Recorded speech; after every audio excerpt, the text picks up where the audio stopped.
So I've got some free time. I should definitely be having a shower right now, but I've got this massive urge to talk about Joker, Folie. Is that how you say it? Anyway, the second Joker film from Todd Phillips, which I really loved. I was very fortunate to be able to go to a late screening, which was practically empty. A lot of people are going to see this film, and initially I went to a mini marathon where they played the first Joker from 2019, and then straight after the new one. And I only stayed for the first film, even though I've seen it 3 times at the cinema originally back in 2019. I decided I want to see it for a fifth time actually, because then I watched it for the fourth time at home. Anyway, uh, yeah, the audience was absolutely abysmal during that screening for the first film, and so I just decided I didn't want to risk it and stay for the second film because I don't think I would have had a I don't know, I wouldn't be able to focus much, especially since it was from the first Joker, I've seen it 4 times already, and I thought, whatever, I'm not gonna get too mad. I can just rewatch it another time and hopefully get another chance to see it at the cinema someday. So I wasn't too upset, although I was a bit aggravated. There was this one kid. Uh, well, he was probably a teenager, but well, kid, yeah, he was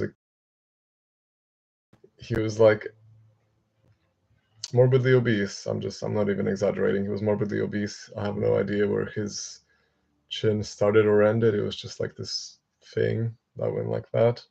And when I walked into the screening room, I looked at the audience. I was like, I smiled at people. I smiled at him specifically because I thought, well, if he looks like this, maybe he has an addiction, maybe he's got problems, maybe he's like me back in 2016 because I was pretty fat back then. So I smiled at him and looked around and in my seat and had my coffee, which I didn't touch because I thought I'd had enough time to drink it before the film started, but the film started, so I just left the coffee there, focus on the film, and that fucking fat kid just kept making sexual noises for some reason. He was with a group of friends, weirdly seated because they were like behind him, and he was the only one sitting in front of them because I guess because he was big. So, anyway, this isn't supposed to be a review of the fat kid that ruined the screening. This was supposed to be a review of the second Joker film, but I just wanted to give some context why I didn't see it on its premiere day. I really wanted to premiere night essentially because the second film was starting at around 1 a.m. I think, something like that.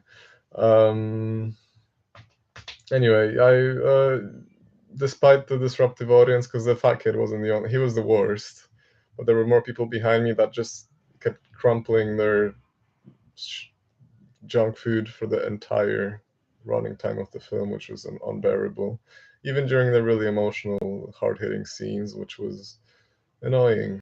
But what can you do? I mean, when the screening room is completely filled, you don't really get much power to just like stop, shut up. Like, what's that gonna do? There's no point. I did tell people to like shut up a few times when I just had enough, but I wasn't as aggressive as I usually am because I just thought, I'll get another chance to watch this film at the cinema for the fifth time. We'll see. Anyway, the point being, it was still like I had the scenes, the powerful scenes still worked on me.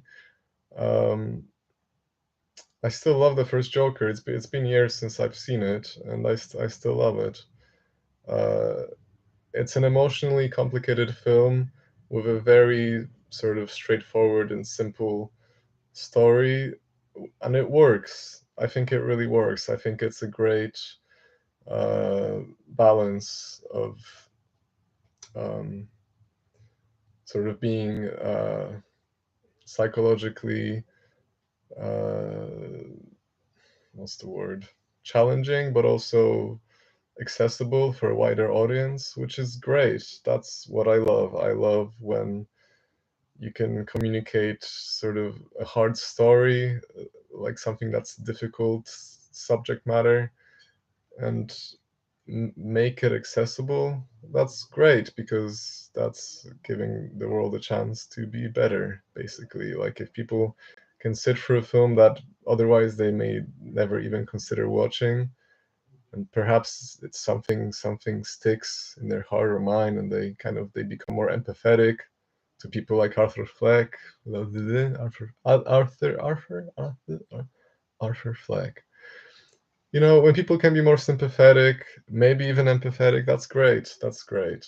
So I know there was some bizarre controversy around the first Joker film, which was ridiculous. Um, it was the equivalent of video games make people kill people. You know, it was something like that. Although I guess that's ironic of me to say since I have this poster behind me right here. I know my room is a massive mess. I look like I'm a Joker in the making. I know. But hear my thoughts. Please don't judge a book by its cover. Anyway, onto should I? Okay, I'll just go on to the second film. Uh, the trailer, the teaser trailer. Whenever that came out, usually I just close my eyes when trailers for films that I want to see are shown at the cinema. But I remember I was actually ballsy enough to kind of keep my eyes open and watch the teaser trailer back when it came out, which is I don't know how long ago. Was it like 2 months ago or something? So I watched that teaser trailer and I was excited. I was like, this is gonna be great. I wasn't so excited about Lady Gaga being a part of it because I am not a fan of her as an actress. I think she's a good performer musically. I think she's got some good songs. I really like Paparazzi and Alejandro, not just because I'm a bit nostalgic for that time, but I think those songs hold up. I think they're good, entertaining, well-made songs, and I think she's good at that. But when it comes to film, I am not convinced. I wasn't convinced with A Star Is Born, and I am not so convinced with what she does in Joker. Although I don't want to get into spoilers yet, but all things considered, I think she doesn't really bring the film's quality down. Uh, her role in the film is not something that I expected. Like I thought she was going to have a much more.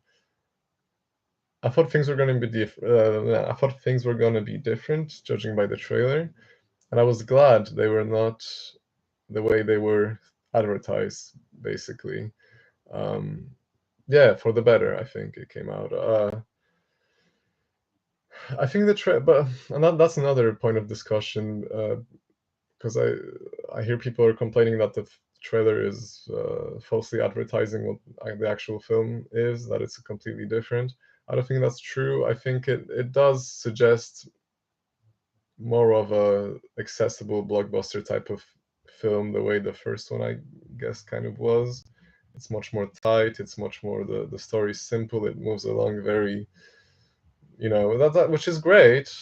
That's not like a point to criticize the film, but you can have that kind of film and you can have this kind of film, and neither one is bad if it's handled well, and I think both are handled well. Anyway, point being, I don't think it's falsely advertised. I just rewatched the teaser trailer, right before starting this live stream, just because I wanted to make sure uh, it's that it's in fact it's not false advertising. I mean, the quote they use at the very end of the trailer sums up pretty much the most important aspect of the film, I would say. Harley wanting to see the real Joker, and I think a huge, maybe even the most important part of the story is who is the real Joker? Who is actually Arthur Fleck? Who does he want to be? What makes him actually genuinely happy? Is it a facade that makes him temporarily happy because he's functioning on adrenaline and revenge and sort of egotistical uh, fixing, problem? Well, fixing, killing someone isn't fixing a problem, but you know what I mean. It's yeah, great quote to use at the end of the trailer because it's what the film centers around. So that's not false advertising whatsoever. I know they used like a couple of shots that weren't in the film, and that doesn't bother me, to be honest. Uh, I kind of like that because when a trailer comes, especially a when a teaser trailer comes out, uh, the film is probably still being edited, and the final cut is still being put together. So why would you why would you forcefully keep a scene in the film if it doesn't fit just because you used it in the trailer? It's completely reasonable in my eyes as a filmmaker, but also as a person that loves trail. I love the art of trailers, and I don't think it's false advertising to use just a few shots that aren't going to be in the film. A trailer is supposed to get you hyped up. It's supposed to get you excited. It's supposed to get you interested. If it does that, then it's achieved its job. And whether the film delivers on your expectations, that's on you. I mean, if the film is objectively bad, like I don't know, like Suicide Squad, right? People love the trailer for Suicide Squad, but that film is objectively bad. I can admit that it sucks. It's a bad film. It's a bad movie. I don't even want to call it a film. It's a bad movie that doesn't really warrant a second chance or rewatch value. It's just slop, you know. Uh, so yeah, that's I can understand a case like that. But when it comes to Joker, when it comes to a film that has a sort of, because there's a difference between a film like Joker and Suicide Squad. Some people are gonna just say, oh, but they're both based on comic book characters, and therefore they're gonna throw them in the same can, even though they're completely different. Suicide Squad is like just this mindless entertainment that kind of rips off Guardians of the Galaxy, and you know, it's like a room full of suits. It's like, oh, we want to make money, we want to capitalize on the success of this. What Marvel's doing with Guardians of the Galaxy? How do we copy that? And it's just like it just feels like this sort of mindless, heartless kind of just mashed together thing that's just thrown at the wall and like, oh, let's see if people like it and we make money from it. Hopefully, that's what it doesn't feel like it has any bigger sense, you know. Whereas Joker, I know this can sound probably pretty pretentious, but Joker, it actually has like intentions. It actually has writing that matters, that someone's putting their heart into it, someone's putting their pain into it, someone's putting a bit of hope into it in like, oh, this might actually change the way people think. I mean, do you really think that would be the case of Suicide Squad? Because what? Because Will Smith has like a 1 minute scene where he sits down and drinks his shot and says some shallow stuff about I don't even know what it was. It was just like supposed to be this one scene where, oh yeah, we're people by the way. Now we go back to boom boom. Like it's come on, not comparable whatsoever. That's too much of a tangent. I'm sorry, but those two films are not comparable whatsoever. So I don't think Joker 2 is falsely advertised whatsoever. The trailer I love, and I love the film too, even though they're different. Yeah. Anyway, it would be great if someone commented, by the way, so we can kind of engage and exchange thoughts. But thank you for the thumbs up, by the way, whoever gave them. I appreciate them. Anyway, second Joker. Joker Folie. How do I pronounce that, by the way? Folie Adu. Folie Adu? Sounds like it would be right, so I'm just gonna go with it. Joker Folie Adu. Um, I'm gonna drink some water first, and then I'll continue with my thoughts.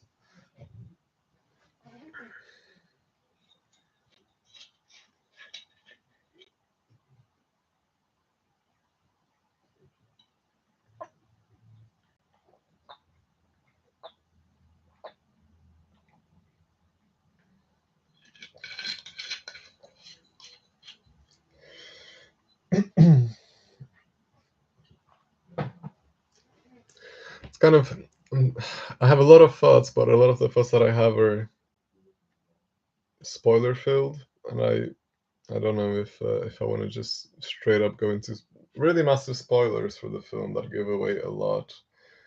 Um, I guess I'll try to tread lightly and talk about the overarching structure of the film, the way it unfolds, the way it unfolded in a way I didn't expect, and I really loved.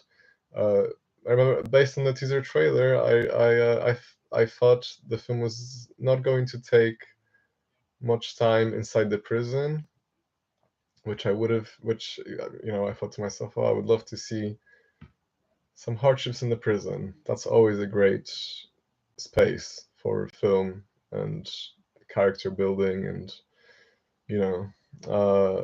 So I was hoping for that, but I didn't expect it. I thought it was going to be a short time at the prison. I felt like, oh, we'll get some nuggets in there and it'll be a worthwhile time. But I was expecting most of the film to just be Joker going, ballistic along with Harley in the open world. So when it turned out that actually we're getting a lot of runtime in the prison, I was really, really, really, really into it. I was really happy with that actually. Uh, and I need to go back to the fact that I felt like I was alone at my screening. I mean, it was a huge, huge screening room. Uh, there were about, I don't know, 5 or 7 people way at the back. I was in the third row, and there were about 20 rows, so that gives you an idea of how alone I felt, and it was perfect. I love being alone at the cinema. Unless I'm with a loved one, then that's cool. But uh, it was ideal because I could actually focus on the film fully. I felt like I got this great experience for the first time, for my first viewing. I mean, because that's rare, When you go to the cinema, it's always a gamble. Like, okay, it's probably gonna not be a great screening, and I'll probably like get half the film while I'm there. Even though I've got this thing, by the way, when I go to the cinema, like I always make sure I'm early so that I'm comfortably seated and I'm looking straight at the screen. And when the film begins, from the very first logo to the very last logo or film title, whatever ends up at the very end of the credits, I'm just 100% always looking at the screen the whole time. I get engrossed completely. That's how I watch every film, not just at the cinema. When I watch films in my own time, which is a rare occurrence, but when I get to watch films on my TV or my grandmother's TV, that's from start to finish. I'm fully focused, only looking there. I never so like when people are let's say when I have a screening that's full of annoying people and I want to shout at them, I never turn around. I used to do that, but not anymore because I think to myself, I don't want to miss a single frame of this film. So if someone's being annoying at the back, if someone's kicking my chair, I do this. If someone's being disruptive in some other manner, I just shout so I make sure they hear me. Anyway, um, perfect screening. So I'm really thankful for that. So I'm gonna mention it again. Perfect screening for that for Joker Folie Deux. I was really glad being in the prison with Arthur, and it was. I love the way it unfolds. In fact, I really want to go see it again. I love the way the film unfolds. I love the way it's I'm really interested if it's gonna how it's gonna be on a second viewing because it's all very just on a first viewing it's so intriguing, it's so mysterious, like, oh great, we're getting even more time in the prison, even more, like, it's it's so intriguing, and even though I know what happens now, I still think on a second I think it's still going to be intriguing because there are a lot of details in Joaquin's performance, which is what makes, instantly rewatch value. Like, you know what's gonna happen, but it's still, the intrigue is still there. The way he interacts with the prison guards. But by the way, Brendan Gleeson is just phenomenal. He plays a massive asshole. Um, I guess I'll give one tiny spoiler, because the way the relationship between him and Brendan Gleeson specifically, it's very interesting the way that unfolds, the way that's set up. It actually made me kind of Like, okay, I know Brendan's character has this dominance over Arthur, um, but maybe he's not so bad. Like, you feel like, oh, like he's a bit of a bully, but like not to a abusive extent. Like he's just kind of like just like the way I am with people sometimes. Like I think like this subtle, like half jokey, half serious bullying kind of thing to kind of get people out of their comfort zone and just kind of, or to open up, you know. I think sometimes that can be healthy, sometimes that can be okay. Just depends, you know. You got to find the right balance, not go overboard, not to be abusive. Um, yeah, like a nudge, you like, hey, tell us a joke. Come on, oh come on, you know, like yeah, it was interesting. And then this, so I basically like, okay, or maybe they did have some abusive moments, but maybe they're kind of like balancing it out. And Arthur and this Brandon guard, and they're kind of like maybe they're gonna be okay. Maybe they're gonna be friends even. And you get this kind of hopeful, like this is so interesting. Like, you know, you're actually watching a film, you're invested, you're intrigued, you're like, where is this gonna go? Which is, you know, it's great for a new film to be able to do that classic film thing of investing you through so many details. Anyway, so they're walking, and there's this really heartbreaking moment. Like truly, my heart actually ached. Like I get strong reactions in films that are well made, but this was like really just like a shock. This was like a true shock when it feels like they're finally getting somewhere, and Arthur, like it's like a light hit on the back, like kind of like a friendly like, hey, you know. Arthur hit the guard on the back, and immediately the guard just smacks him straight in the head, like at the back of the head, and that shocked me. That was so tragic, and it's brilliant, by the way that's kind of the way it leads up to that moment. Because in Joker, you're kind of, when you know, based on the first film, you're expecting like really shocking stuff to shock you. I mean, this is just a hit on the back of the head compared to what happened in the first film. It's not really that violent, but it's really sad. It's really sad, and it was really shocking to me, uh, and really just kind of, ooh, so it is that way. So it actually, it's all just a facade. Even in that department, it's a facade. Like you thought you could be happy, you thought things could get better. Nope, it's just a fucking facade once again. Which again is just this one part of it's one part of the story. It's not even like one of the main storylines. Well, it is. Sorry, it is one of the main storylines. The relationship between him and the guard, but the dynamic between them, you know, the like it is one of the main storylines, but it's not, it's one of them, and it's still so well structured. It's what did I mean by it? Of course it is one of the main storylines. Sorry, that was a foolish thing to say, my mistake. It is definitely one of the main storylines. um it's just so surprising that it was so fleshed out given everything else that happens in the film, and I really, I felt it, you know. um so what else can I say about that without giving away too much? Because things go things go into interesting places and shocking places, and yeah, I don't want to give too much away. I think even if people want spoilers or they've already seen the film, I don't want to give too much away. I want to give people a chance to sort of, I mean, you know, because some people are like, oh yeah, I don't care about spoilers, but no, really, I don't want to give away some things just because they're that powerful to experience on your own. Um, Even if you read about something somewhere, just throw it to the back of your head. Or if you have a problem with intrusive thoughts like I do, imagine those bits of information or those thoughts as dark clouds that you can just whoosh away. Visualize that. Maybe that will help. That's what I do. Um, and really, just try to feel the film for yourself. Try to experience it for yourself. Get invested in the relationship between Arthur and the guard, because even that one storyline is just really powerful. And we got our first comment. Benjamin, appreciating my spoiler-free review. Thank you so much. So I'm guessing you haven't seen the film yet. So yeah, I will definitely be careful not to tread lightly and not give anything away.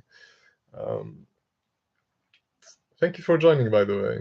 Welcome. I don't think you've been on one of my streams before, but I recognize you. You've been very kind to me with appreciating my break films, which really I do appreciate. I really do. So that's really kind. Let me know if you know anything about the film or what's happening around the film, because I don't. If you know, I want people to have an experience. My intention is not to uh, be a part of sensationalizing whatever isn't worth our time. What is worth our time is getting a film experience that's worthwhile. That's something that touches us and makes us think and challenges our thinking, which is what I think this film does, really. If you let it, if you give it a genuine chance, and yeah.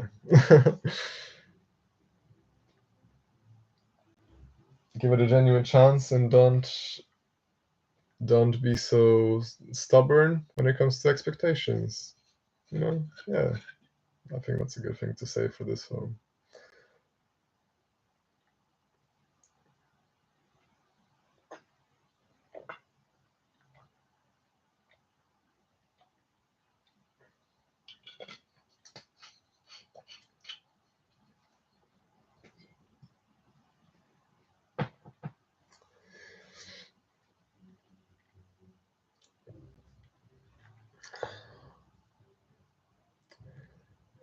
It's kind of troubling to think because really, it's hard to talk about this one without spoilers. But let's see.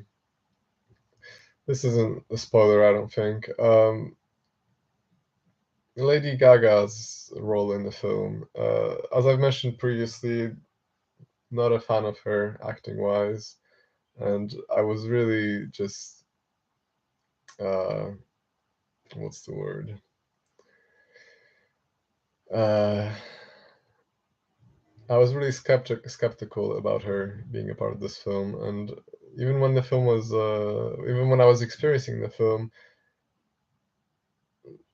I had this recurring thought of, oh, does she really need to be in this? Couldn't it have been someone else? You know, like let's see, uh, definitely not Margaret Robbie. No, no. um, I don't know why Alicia Vikander popped into my head, but also Alicia Silverstone. For some reason, I think they would work really well. Anyway, yeah, really, I think they would, but better than Gaga. Although, yeah, the singing part, I don't know about that, but the singing was good. By the yeah, the musical numbers were awesome. That's not a spoiler at all because they're in the trailer and a, they're a big part of the film.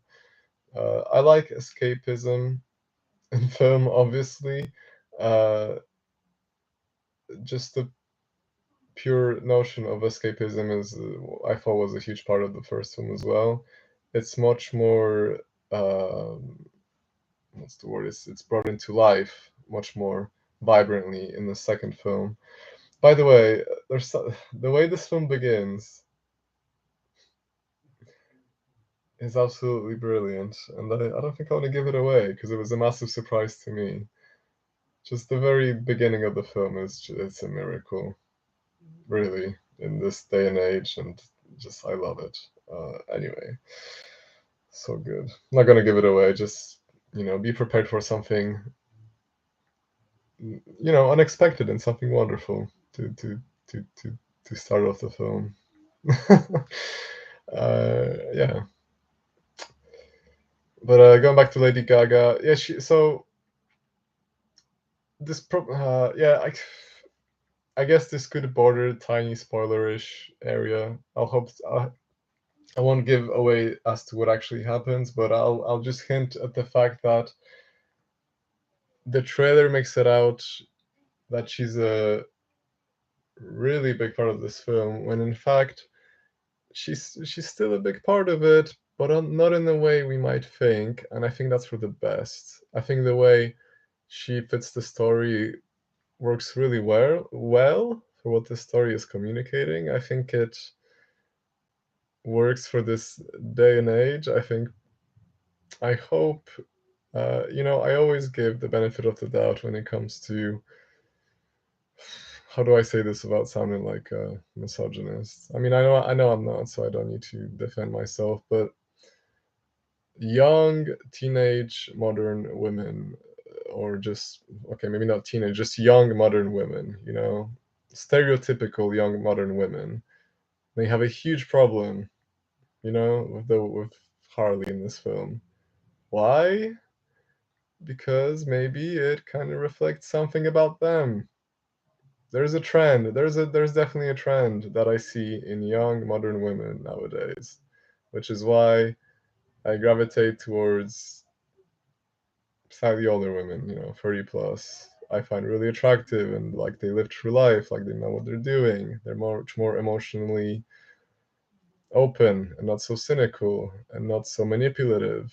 I mean, it depends, I'm talking in really broad terms, but what I mean is, um, I mean, like I looked around. I mentioned when I went to that mini marathon, I looked around the screening room, and I saw a lot of young women that looked the same, and about 20 of them had fake puffed up lips. That's all I'm gonna say. Like, I don't like stereotyping. I know quite a few women who have big puffed up lips, but are not at all psychologically in the way that the rest of them maybe, I'm not saying like, okay, so if someone has big puffed up lips, they're automatically. No, I'm not saying that at all. Not at all. Uh, big puffed up lips are a choice, and I know they have a negative connotation, but let's not stereotype. And that's not a part of why I think Lady Gaga, like, that really isn't relevant to me whatsoever. Um, but yeah, just probably I'm phrasing this all not as well as I have it in my head, probably, which is, it's a shame. I'm gonna end up just sounding way too judgmental, but I know I'm not. So just hear me out, and if something's unclear, let me talk about it for longer, or I don't know, explain myself. Anyway, okay. So what I'm trying to say is, it's just I don't. I want to make sure that if there's a woman here watching who happens to have big puffed up lips, um, like I have nothing against that. As I said, I know women with such lips that are really wonderful people, and that aesthetic choice really has nothing to do with the way they think or the way they are, you know? Anyway, where was I actually going with that point? Yeah, so I look at the screening room, a lot of young modern women that all look the same and hopefully are not thinking the same.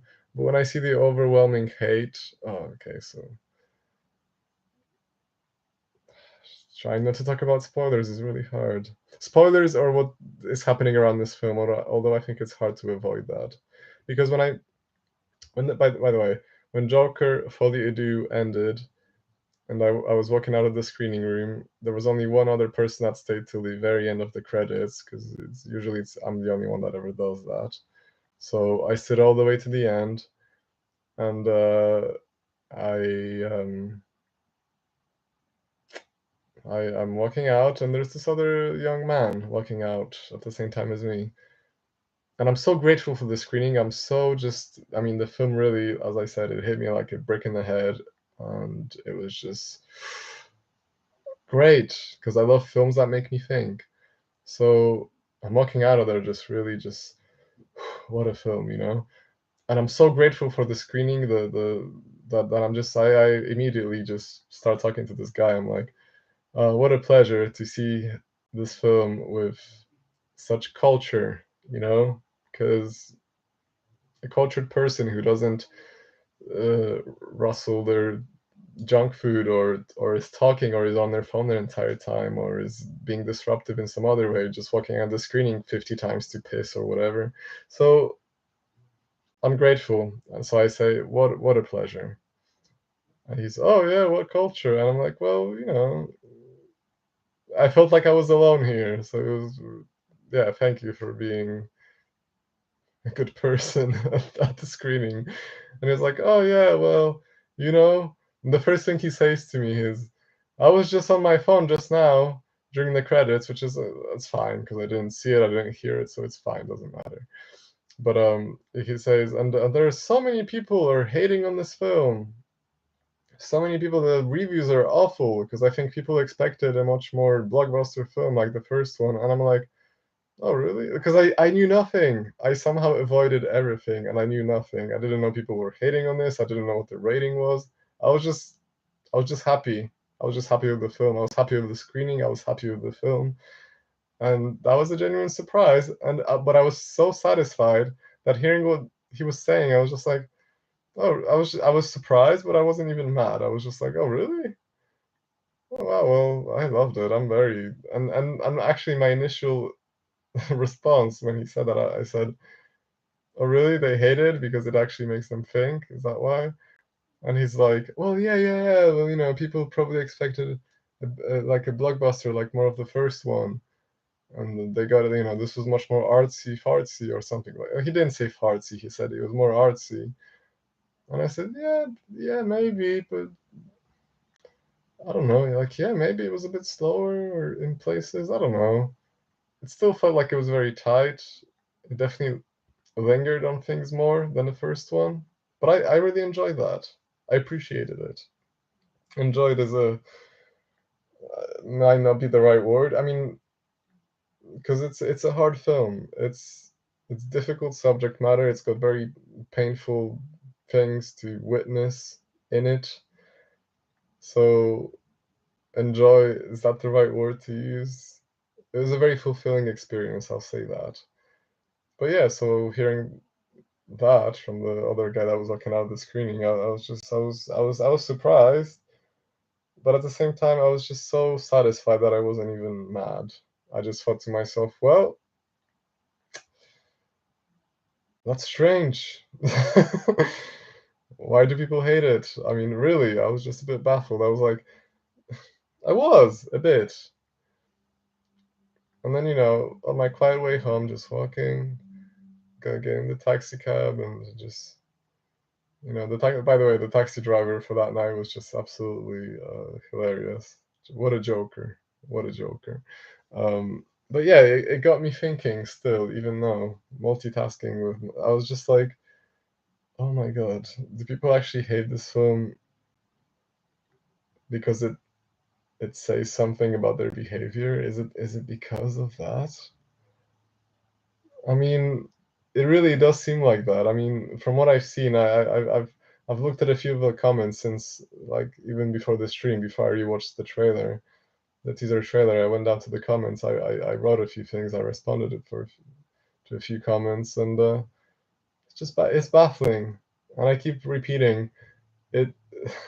The way people are reacting to this film is driving the film's point home that much more strongly, I think, really. So yeah, what a joke. What a joke of a reception. I mean, yeah, really. I mean, I'm just gonna say it once more. The way that people are reacting to this film is driving the film's point that much more strongly home. It is. Uh, and how do I talk about all of this? Like, I've got so many things I want to say without spoilers. How do I do it? I don't know. It would be great to have some comments to know what people are thinking, or if I've overstepped with any thoughts or anything. It would be great.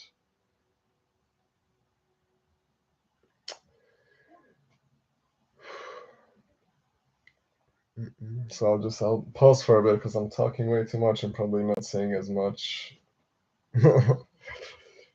Less words, more meaning, right? That would be great. That's why I'm a filmmaker first and a talker Second. Less is more.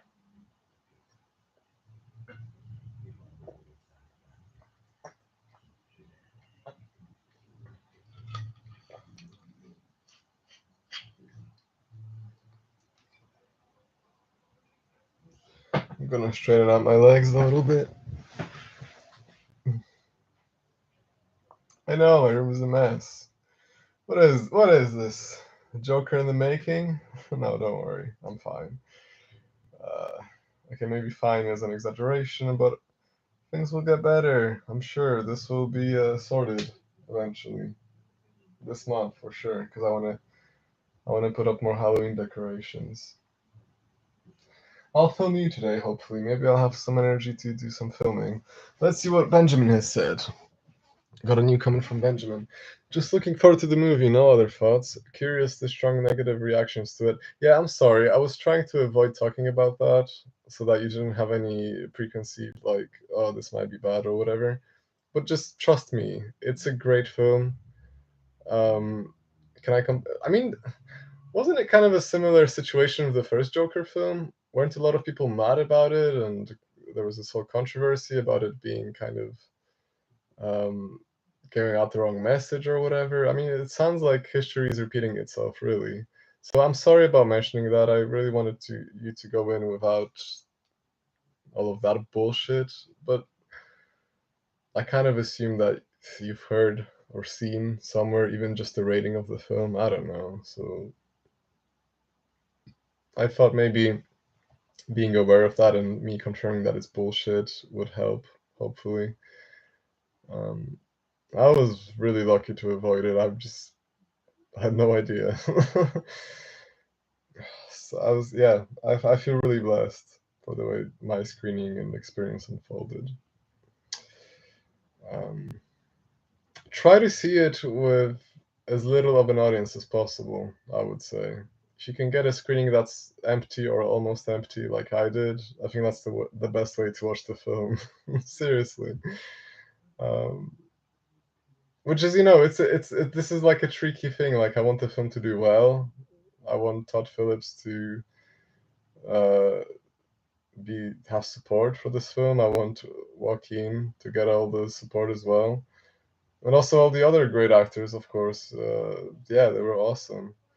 Lady Gaga, not so much, but she's fine. She doesn't ruin the film. Um, yeah, Catherine Keener, by the way. I love seeing her. She's been in so many great films that I love, and seeing her in this was a nice surprise. Um,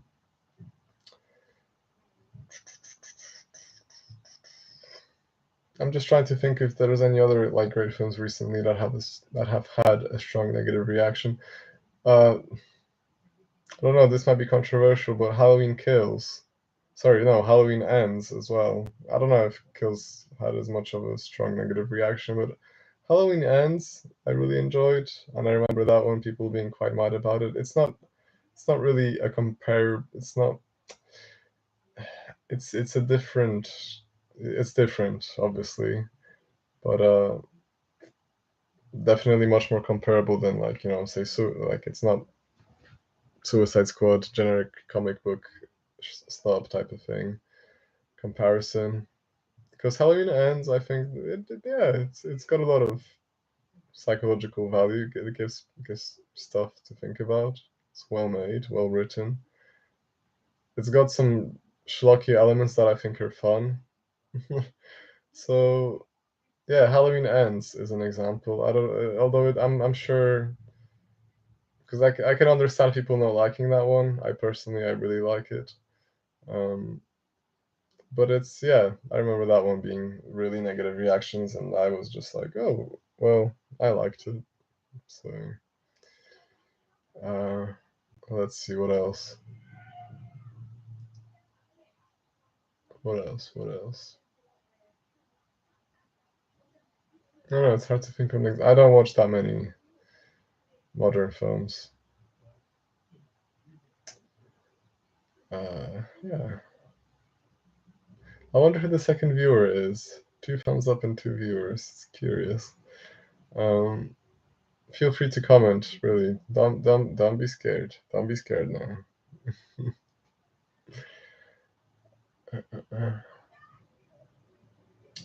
So I piled up a bunch of tickets. I went to see Beetlejuice quite a few times, and I have 2 tickets for the Joker marathon because this is silly. Maybe it's karma for being too careful and too thinking about myself. Because I bought a ticket to the Joker mini marathon way before it was meant to be, and then I noticed that there were 2 separate screenings. So I thought, oh wait, why am I in that screening room? I want to be in this one. So when I was back at the cinema, I exchanged my ticket. I had to pay like a little extra, but it doesn't matter. So I kept the original ticket, and then I got the one that I actually went with, and then I got another ticket for a screening of Folie, which I missed out on because of a terrible situation at home, so I couldn't make it for the 6 p.m. screening. So I arrived there at about 8 p.m. and then went to the 9 p.m. screening, which was a blessing in disguise, when things don't go to plan. Nie ma złego, co by na dobre nie wyszło. Because the screening I got was perfect. I loved it. How many times am I gonna repeat that? Really, I'm just so grateful. But I'm grateful. Uh, I feel like yeah. Maybe I should do a separate stream for a spoiler review. Because really, most of the things I want to talk about are filled with spoilers. I guess I could talk about generally speaking. Like I think I made a community post briefly, just celebrating the performances of everyone. I really think every single supporting act was such a class act. Really. Uh, okay, I guess I wanted to say this because I keep shitting on Lady Gaga without actually going into why. To sum it up, I think, and I really believe this, like I feel this when I watch the film, and I think ironically it serves the story and it serves her role, and it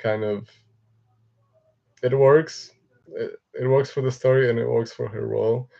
But I think Lady Gaga's performance, the way she goes about it, the way it ends up being, I think she serves primarily herself and then the story second, whereas every single other actor and actress in this film serves the story first and then their character and their thing second. And I think that's the way to go about it. I think every great actor's primary aim is to serve the story first and foremost. And I think every single one of them does that, exactly that. Whereas Gaga prioritizes herself and then the story second. It really feels that way. It really does. So, in summation, that's why I'm not on board with her. That's why I was not on board with her previously. Just it feels like her ego just sips through the screen in a not so charming way. Uh, but the singing is good. The musical numbers are great, and her role in the film is fitting. It doesn't take away from what the film is doing. So to go back to the actors that are just really inspiring. Lee Gill, the little person in the film, I was so happy to see him because I wasn't expecting him for some. I don't know why, but I just wasn't expecting him. I thought he was just he had a really big role in the first film, and I thought, well, I don't know, I just wasn't expecting him, but I was so happy he was there. Uh, and his role was really significant, which was even more exciting. Like even if you had a little scene with him, I would have been happy, but we had a huge scene with him, and it was such an important scene. I'm not going to reveal anything that happens, but it was what a scene! Just what a scene! Keep it up, champion. Thank you, Angel Lewis TV. Thanks. um, Lee Gill was phenomenal. Brendan Gleeson, as I've said before, phenomenal. I would love to talk about the Lee Gill scene without giving away spoilers, but I think that's impossible. It definitely touches the heart in a way that you wouldn't expect. Okay, I'll say this one thing. It's not really a spoiler, but seeing a really strong sense of dilemma in Arthur Fleck, I think, was one of the most pivotal points of the film. And the way it's performed by Joaquin is just wonderful. But the way it's shot, the way it's paced, the way it's slightly lingered on, the way it's comically kind of wrapped around is just so. It's great. Sorry, I feel like I'm gonna spoil everything any minute now, so I'll cease talking about that scene for now. But yeah, the confrontation between the scene involving Lee Gill and Arthur and Joaquin Phoenix was one of my favorites, one of my absolute favorites, and something that really just makes the film what it is. I mean, scenes like that make the film what it is. They make the film important and worthwhile. So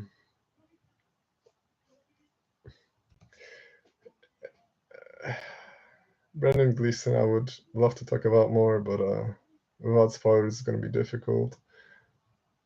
Delivering the sort of shock that actually makes you think, because we live in a culture where shock value is just kind of people are being desensitized. It's not really, it's not a good thing, I don't think. Being desensitized to shocking things, people are continually talking about,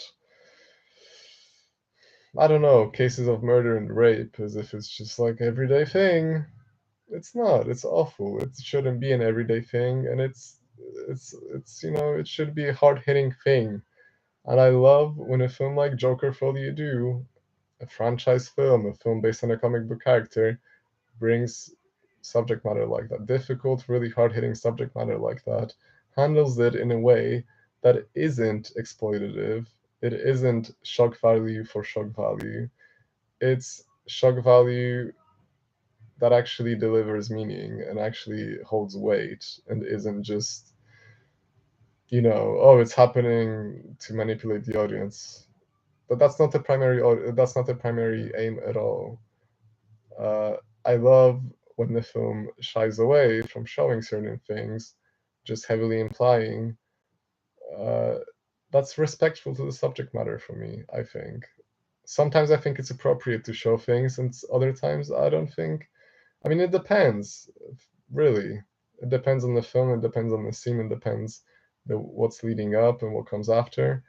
The way this film handles each and every bit of shock is appropriate, I think. I mean, I gave away one tiny spoiler of Brendan Gleeson's guard character smacking Arthur on the back of the head, which was heartbreaking, really. And it's just compared to what else happens, it's a minor bit of violence, but the way it's built up, the way it gives you hope for a balance between a guard and a prisoner, and maybe sort of character development and humans building sympathy, and maybe even though they're in completely different positions, completely different people, but maybe they can have some chemistry, maybe they can have some humor, maybe they can get somewhere and develop as people, not just separately, but kind of together in this strange relationship they have.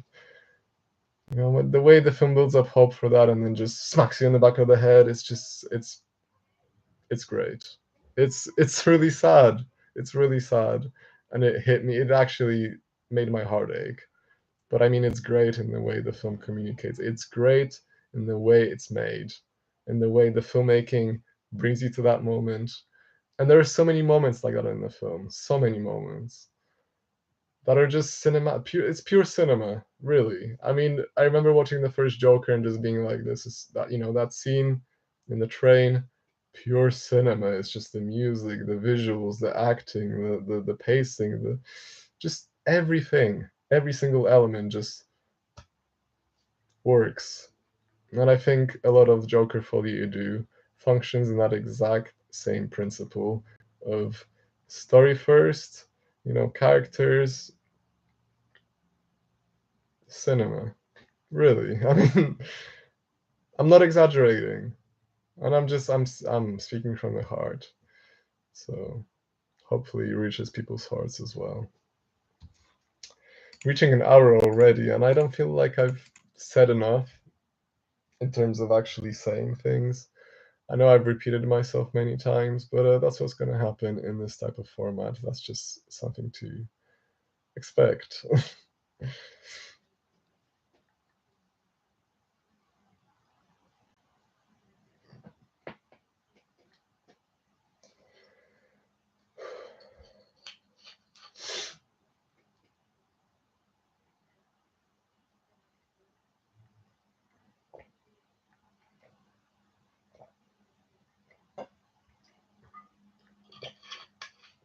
Thank you for the thumbs up, by the way. Only two people in the chat. I don't know who the third person gave me a thumbs up, but I do appreciate it.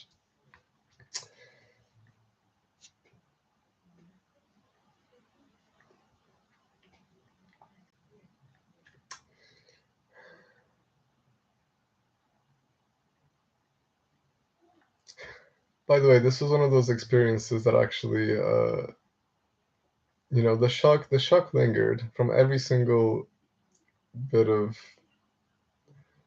hard-hitting reveal or occurrence in the film. The shock really lingered, and sometimes the way the shock lingers, it kind of makes you just really tense. You're tensed up. You're kind of fearing for what you're anticipating. You're intrigued. You don't know what's gonna happen, but you're very 100% invested. That's the way I was.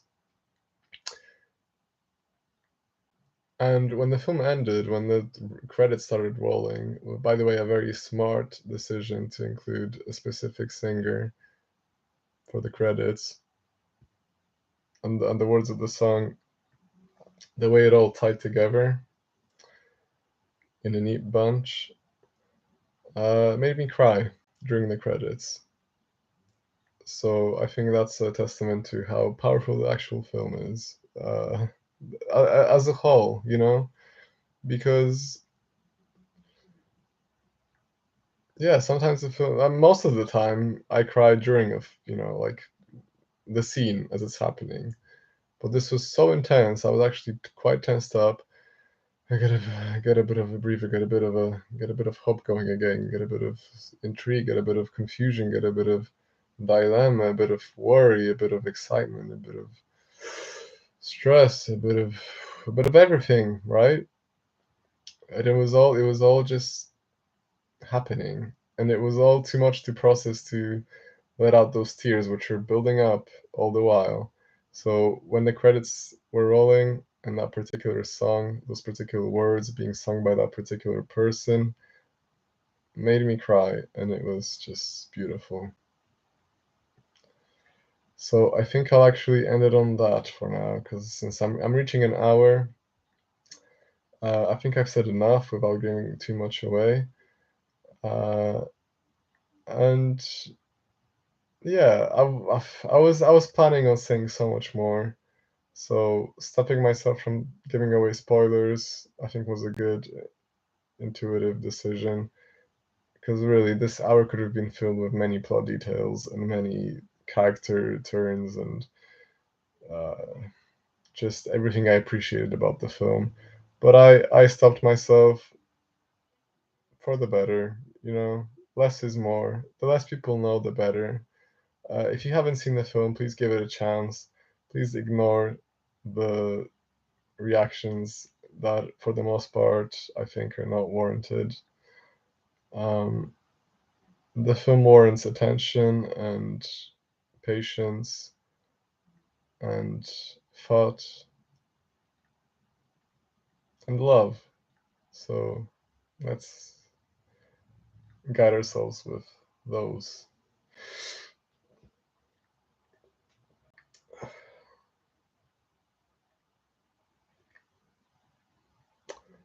Let's guide ourselves with those principles, and hopefully we'll get somewhere eventually. So I'm hoping to see the film for the second time as soon as possible. I have no idea when that's gonna be. I need to get some work done. I'm probably gonna need a coffee, and I definitely need a shower. It's long overdue. But it's okay. This mess is long overdue when it comes to cleaning it up. But I'll get to that. I'll get to everything. So thank you to Benjamin, thank you to Angel Lewis, thank you to whoever left those thumbs up. Thank you to anyone else who watched, sat here, kept me company, even if they were silent. I appreciate the company. I appreciate the time spent listening, and hopefully, uh, hopefully I did something for this film, even if one or two people or three people either give it a chance or appreciate it more or change their view in a positive manner. That's wonderful. So thank you for your time, everyone, and keep smiling.